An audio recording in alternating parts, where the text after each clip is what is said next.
আসসালামু আলাইকুম। কেমন আছেন সবাই? মোহাজ ফার্মার অ্যান্ড এগ্রোতে আপনাদের সকলকে স্বাগতম। আপনারা কেমন আছেন? নিশ্চয়ই আল্লাহর রহমতে ভালো আছেন। আপনারা ভালো থাকলেও আমার গাছের অবস্থা কিন্তু ভালো নেই।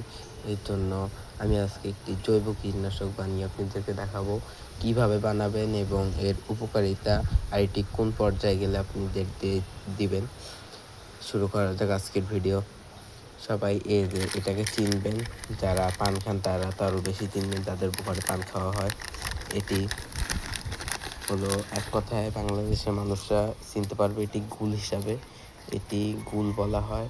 এটি আপনারা তামাক পাতার গুঁড়া বললে অনেকে চিনবে। আপনারা যদি আমার এই জিনিসটি বানাতে চান আগে থেকে বাসায় জানিয়ে রাখবেন, কেননা যদি বাসার মানুষ এটাকে দেখে তাহলে অন্য কিছু ভাবতে পারে। এটি যখন বানাবেন তখন আপনাদের কীভাবে বানাবেন শুরু করা যাক। এটি কোন পর্যায়ে গেলে আপনারা গাছে দেবেন? গাছ একেবারে শেষ পর্যায়ে, গাছিটা আর পাতা ঠিক হবে না, এরকম কোঁকড়ে গেছে। অনেকে যারা মরিচ গাছ লাগান তারা বুঝতে পারবেন, গাছের পাতা যখন কোঁকড়ে যায় তখন এই পদার্থটা দিতে পারেন। চলেন আজকের ভিডিও শুরু করতে। এটি করতে যা প্রয়োজন, আমাদের 1 লিটার পানি নিয়েছি এখানে। তারপরে এই যে গুল, 1 কোটা গুল আমি পুরোটা 1 লিটার পানিতে ঢেলে দিলাম। এই ঢেলে দেওয়ার পরে এই গুলটা মিক্স হবে। তার সাথে আমি দিয়ে দিব 2 ফুটা পরিমাণ হ্যান্ড ওয়াশ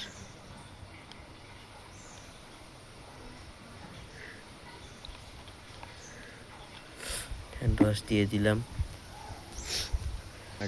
আর যাদের বাড়িতে স্যাভলন আছে তার একটু পরিমাণ স্যাভলনও দিয়ে দিলে ভালো হবে। স্যাভলন দিয়ে দিলাম একটু পরিমাণ মতো। এটাকে এখন আমি প্রায় আধা ঘন্টার মতো এটাকে আমি এইভাবে রেখে দিব। রেখে দেওয়ার পর সমতুল্য পরিমাণ পানির সাথে আমি ভালো করে এটাকে মিক্স করে নিব। দেখেন কালারটা কীরকম হয়ে গিয়েছে। এটাকে যেমন আমি 1 লিটার নিছি, 1 লিটারকে আরও 1 লিটার পানির সাথে মিক্স করে ভালো করে গাছে যদি আমরা স্প্রে করে দিই তাহলে এই ধরনের পোকামাকড় থেকে আমরা রক্ষা পেতে পারবো। এখন আমি এই গুল সম্পর্কে আপনাদের কিছু বলে দিই। গুলটাকে আপনারা বাজারে দোকানে পাবেন। কোন দোকানে পাবেন? যারা পানের দোকানে গুল বেশি পাওয়া যায় তাদের কাছে। এটি খুব কম দাম, এটি একটি বানাতে বেশি খরচ হয় না। এটিকে আপনারা 5 টাকা হিসাবে কোটা, 5 টাকা দিয়ে আমি কত কীটনাশক বানিয়ে ফেললাম।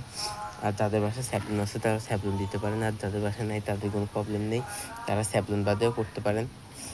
আর এত ইন্টারেস্টিং ভিডিও পেতে আমাদের সাথে থাকুন, আমাদের চ্যানেলটি সাবস্ক্রাইব করুন। ধন্যবাদ।